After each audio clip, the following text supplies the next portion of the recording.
Sveiki, mėlieji. Ir kaipgi jums sekasi drakono glėbyje?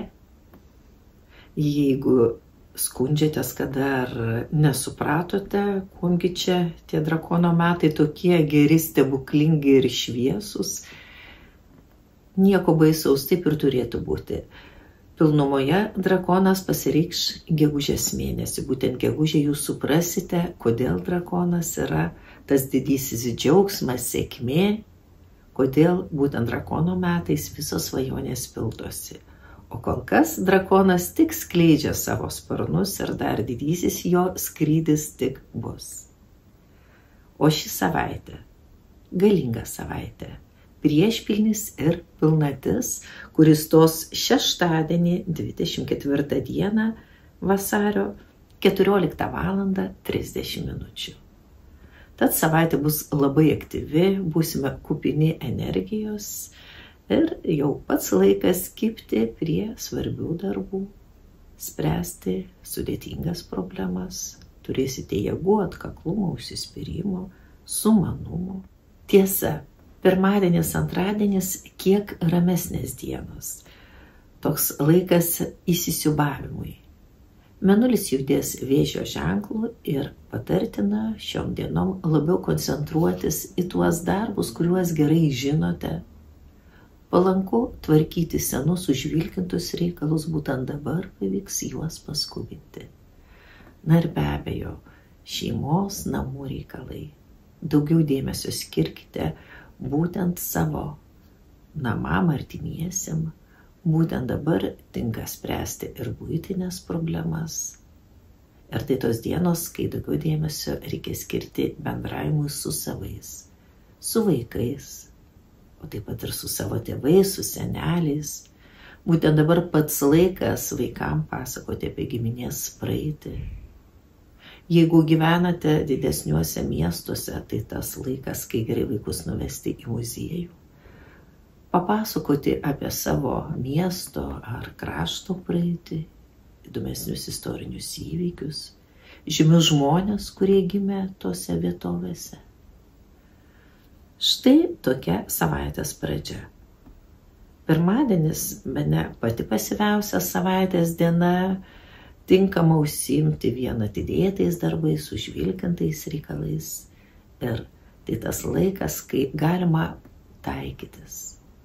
Jei tarkim kilo nesusipratimų prabėgusi savaitgalį, būtent dabar atsiras puikia proga išspręsti kilusį konfliktą, susitarti ginčytinų klausimų. Tai derybų, atsiprašymo, taikymosi metas. Ir beje, tai puikia proga atnaujinti kažkada nutrūkusį ryšį. Ar tai būtų draugiškas ryšys, ar giminiškas, o gal ir romantiškas. Galbūt pirmadienį ateis prisiminimai apie kažkada mylėtą žmogų ir kils noras paskambinti, parašyti. Galimas daiktas, kad jums pavyks atgaivinti šį nutrūkusį ryšį, aišku, jeigu tam yra prasmė.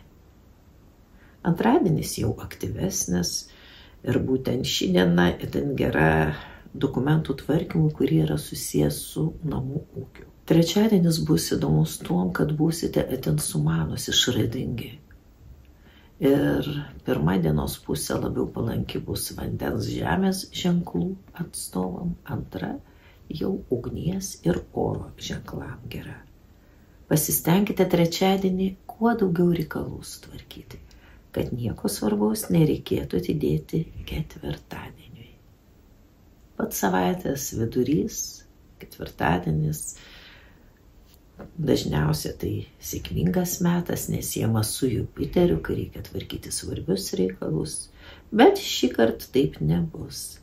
Saulė bus savo itin nepalankioje pozicijoje, žuvų destruktyviame 4 laipsnyje. Ar tai reiškia, kad nereikia nieko naujo pradėti, kad netinka nieko keisti, juolab netinka aiškinti santykių, nutraukinėti juos. Tądien viskas blogai, kas susijęs su pokyčiais. Tiesiog elgiamės kaip visada, nieko nekeičiame, konservuojame situaciją ir beje neužmezgame romantiškų pažinčių. Blogiausia, ką galima tą dieną padaryti, tai įsimylėti.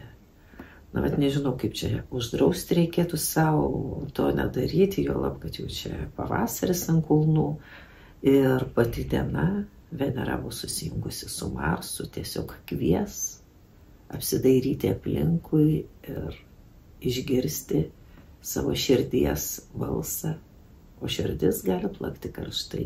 Ir vis dėlto širdies balso tądien klausytis tikrai nereikėtų. Apskritai ši savaitė nors provokuos romantiškas aistras, tačiau jom pasiduoti nepatartina.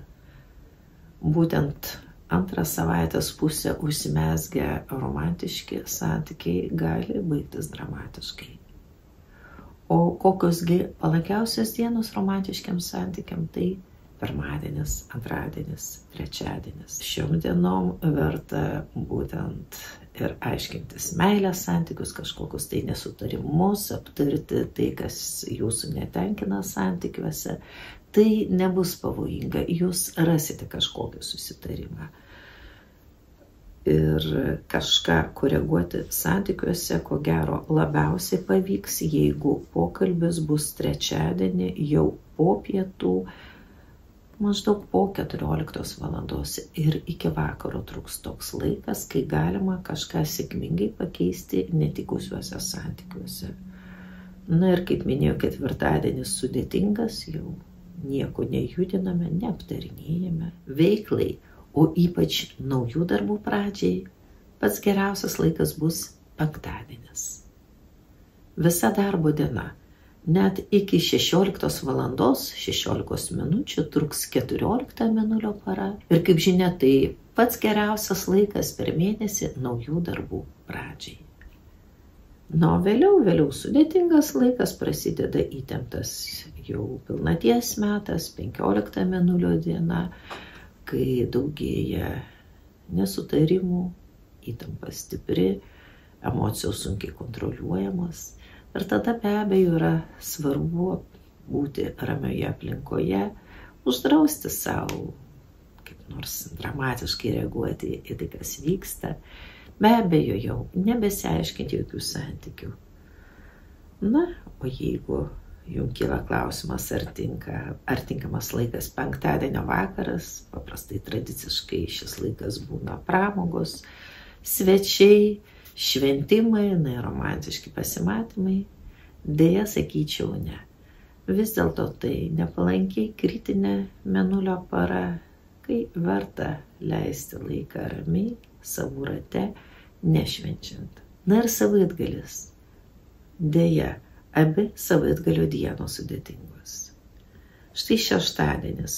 Kritinis mėnulio laikas tęsis beveik iki vakaro, iki 17 valandos 33 minučių, kuris tinkamas tvarkymuisi, kažkokiem sudėtingiam fiziniam darbam namuose, energijos tikrai pakaks. Na ir visiškai netinkamas santykių aiškinimuisi.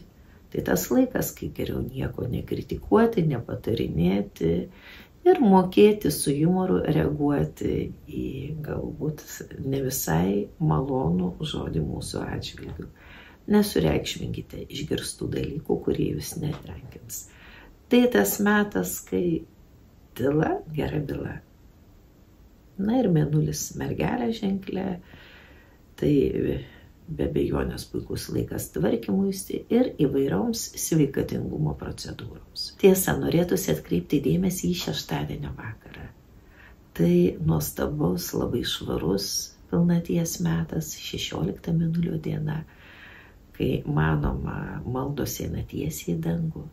Tai laikas, kai gerai rasti daugiau laiko susikaupimui, meditacijai, maldai, nusiraminimui ir taikymuisi. Nepraleiskite tokios progos. Juolab, kad laukia dar sudėtingas sekmadienis, kai gali paviršiun iškilti visi seni nesutarimai. Sekmadienis konfliktinis, įtemptas ir itin nepalankus kelionėm, viešnagiam, šventimam. Kaip matote, ši savaitė nors ir kupina pakilios pilnaties energijos, tačiau naudingiausia jie bus nukreipti veiklai, darbam ir bent jau kol kas neskirti daug dėmesio pramogavimui, šventimam. Jie gali jūs nuvilti, bus didesnė ir nelaimingų atsitikimų tikimybė, konfliktų tikimybė. Taip pat šią savaitę bus ir 2 reikšmingos permainos planetų judėjime. Štai pirmadienį Saulė eina į žuvų ženklą. Sveikinu visas žuvis ir primenu, kad labai svarbu tinkamas pasiruošimas gimtadieniui. Tai reiškia, kad pabaigiam darbus, pamirštam visas susikaupusias nuoskaudas, visiems atleidžiam, padėkojam, palaiminam praeitį ir džiugia širdimi sutinkam jau savo naują gimtadienį, pradedame naują gyvenimo ciklą. Na, o kad sužinoti tiksliai savo gimtadienio laiką, kasmet jis keičiasi, nes yra keliamieji metai, gyvename netiksliu kalendoriumi, verta pasižiūrėti į savo asmeninį horoskopą. Priminsiu, kad žuvų laukia gimtadieninės nuolaidos soliaro skaičiavimui. Na, o penktadienį 9:30 į žuvų ženklą jau įeis Merkurijus. Štai tokia laukia savaitė. Na, o prognozes kiekvienam zodiako ženklui skaitykite palmirashoroskopai.lt.